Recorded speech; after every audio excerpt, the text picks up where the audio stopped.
रास्ते में पड़ने वाले सभी धार्मिक स्थान, मंदिरों को हाथ जोड़कर प्रणाम करने का ओसीडी, यह विषय रहेगा इस वीडियो का। कुछ व्यक्ति जितने मंदिर पड़ते हैं रास्ते में, उनका मेंटल मैप बना के रखते हैं, सीक्वेंशियल मैप बनाते हैं कि अब कौन सा मंदिर आएगा, इसके बाद कौन सा मंदिर आएगा। जैसे ऐसे मंदिर या धार्मिक स्थान आते हैं, उन सबको मन ही मन में या हाथ जोड़कर या कैसे भी ग्रीट करते हैं, नमस्कार करते हैं। यदि नहीं करें तो उनको टेंशन होने लगती है, डिस्ट्रेस होने लगता है, डर लगने लगता है। उस डिस्ट्रेस से बचने के लिए वो यह सुनिश्चित करते हैं कि जितने भी धार्मिक स्थान हैं, मंदिर हैं, सभी को अवश्य नमन करें। किसको नमन कर रहे हो, किस लिए कर रहे हो? आस्था के लिए या ओसीडी के कंपल्सन के लिए? विचार कीजिए। जब मन मजबूर करने लगे नमन करने के लिए, नमन नहीं करने से बेचैनी होने लगे, घबराहट होने लगे, तो यह आस्था का विषय नहीं रहा। आप खुद चाहते हो कि इतने नमन ना करने पड़े, क्योंकि आपका रास्तों पर निकलना मुश्किल हो रहा हो, कामकाज करना मुश्किल हो रहा हो, जहाँ भी फ़ोटो दिखी, जहाँ भी मंदिर दिखे, आपको नमस्कार करना कंपलसरी लग रहा हो, तो आप रास्ते भर यही ढूंढते जा चलोगे, रास्ते में यही नोट करते चलोगे, कहाँ पर मंदिर है, धार्मिक स्थान है, उसको नमन करना है, ढूंढ ढूंढ कर करोगे। बस में जा रहे हो, आपने मेंटली नोट कर रखा है कहाँ कहाँ पे धार्मिक स्थान है, तो आप अलर्ट रहते हो, अब ये आएगा, अब ये धार्मिक स्थान आएगा, अब ये धार्मिक स्थान आएगा, और आप नमन करते जा रहे हो। मान लेते हैं कभी झपकी लग गई, कोई धार्मिक स्थान मिस हो गया, तो फिर बेचैनी और घबराहट।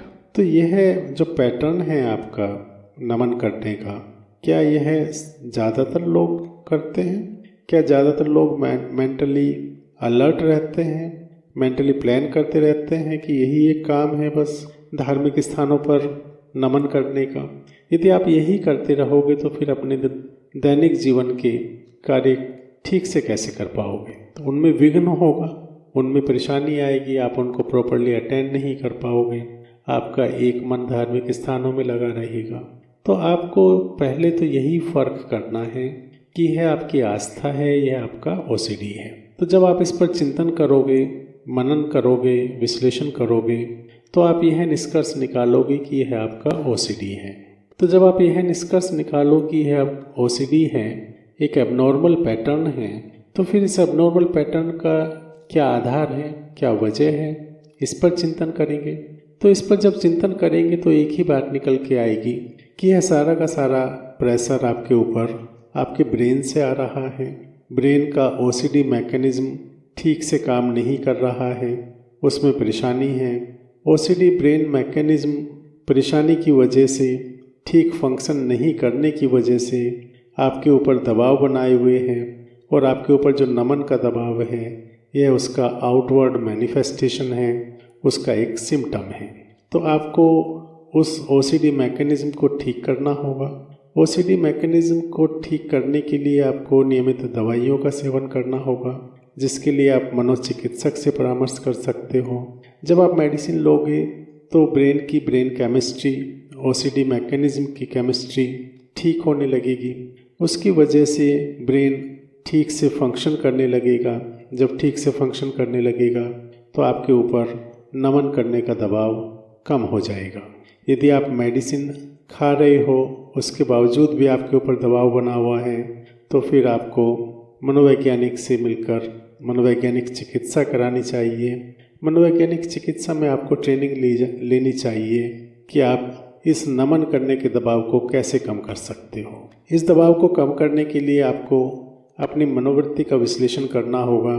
आपके मन में जो धारणा बैठी हुई है कि जितने भी मंदिर, धार्मिक स्थान हैं, सबको नमन करना ज़रूरी है, नहीं करेंगे तो भगवान नाराज़ हो जाएंगे। आप तो ऐसे सोच रहे हो जैसे भगवान आपके नमन का इंतज़ार करते रहते हैं, आपके नमन को नहीं करने को सीरियस लेते हैं। ऐसा कैसे हो सकता है कि भगवान आपको ही ट्रैक कर रहे हों और आपसे ही एक्सपेक्ट कर रहे हों कि आप उनके सभी स्थानों का नमन करें, कंपल्सरीली करें?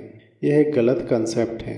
दिन रात हम लोग चलते हैं, पैदल चलते हैं, किसी सवारी से चलते हैं, गाड़ी से जाते हैं, ट्रेन से चलते हैं, हवाई जहाज से चलते हैं, बहुत सारे धार्मिक स्थान पड़ते हैं। ख्याल ही नहीं रहता है कि कोई धार्मिक स्थान है, नमन भी करना है। इक्का दुक्का कर लिया तो ठीक है, बाकी तो बहुत पड़ती हैं। कदम कदम पर कोई ना कोई धार्मिक स्थान मिलता रहेगा। तो यह है जो आपने अपना एक नियम बना रखा है कि सभी धार्मिक स्थानों को नमन करना जरूरी है। सभी धार्मिक स्थान, इस बात पे ध्यान दीजिए, सभी धार्मिक स्थानों को नमन करना जरूरी है। सभी, क्यों? सभी को करना क्यों जरूरी है? यदि भगवान एक है तो सभी मंदिरों में वही भगवान है, सभी धार्मिक स्थानों में वही भगवान है। उसके कोई भी रूप बना दिए गए हों, अलग अलग रूप भी बना दिए गए हों, लेकिन वो तो बात तो एक ही है। तो एक को कर लिया तो सबको हो गया, नहीं भी किया तो भगवान ऐसे कोई नाराज होने का उनका तो है नहीं। तो आपको फिर से विचार करना होगा कि आपके मन में जो बात बैठी हुई है, सभी धार्मिक स्थानों को नमन करना कंपलसरी है। दो बातें पकड़िए, सभी मीन्स 100%। 100% तो आप भी नहीं कर सकते हो।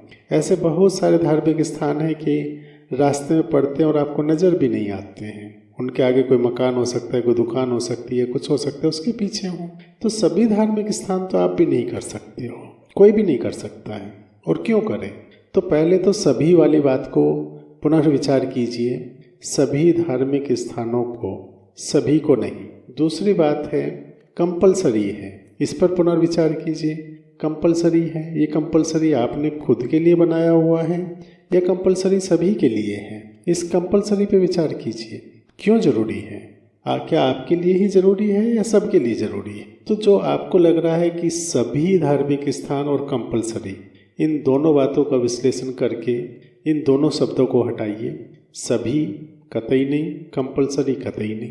भगवान बदला लेंगे, भगवान बदला लेंगे, इस पर पुनः विचार कीजिए। भगवान बदला लेंगे, क्यों भाई? किस बात का बदला, किस चीज़ का बदला और क्यों बदला? और क्या भगवान बदला लेते हैं? अपने इस जो आपके मन में विचार चलता है भगवान माफ़ नहीं करेंगे, बदला लेंगे, क्यों? भगवान बदला आपसे ही लेंगे या सभी से लेंगे? जो नहीं कर रहे हैं, बिल्कुल भी नमस्कार नहीं कर रहे हैं, रास्ते चलते हैं, ऐसे बहुत लोग हैं, तो क्या उनसे बदला लेंगे? या आप जो कर रहे हो, कोई छूट गए तो आपसे बदला लेंगे? क्या भगवान बदला लेते हैं? तो भगवान का स्वरूप बदला लेने का है। तो हर तरीके से समझिए, भगवान बदला लेंगे, माफ़ नहीं करेंगे, तो ये बात बिल्कुल गलत है, 100% गलत है। भगवान का बदले का कोई कनेक्शन है ही नहीं, उनकी डिक्शनरी में नहीं है भगवान बदला लेंगे। तो ये बात अपने मन से निकालनी होगी। सभी मंदिर को करना है, ये धार्मिक स्थानों को करना है, ये भी निकालनी होगी। कंपलसरी करना है, ये भी निकालनी होगी। इन पर पुनर्विचार कीजिए और इसके अलावा आपके मन में जो भी पॉइंट्स हैं कमेंट सेक्शन में लिखिए। अभी के लिए बस इतना ही। धन्यवाद।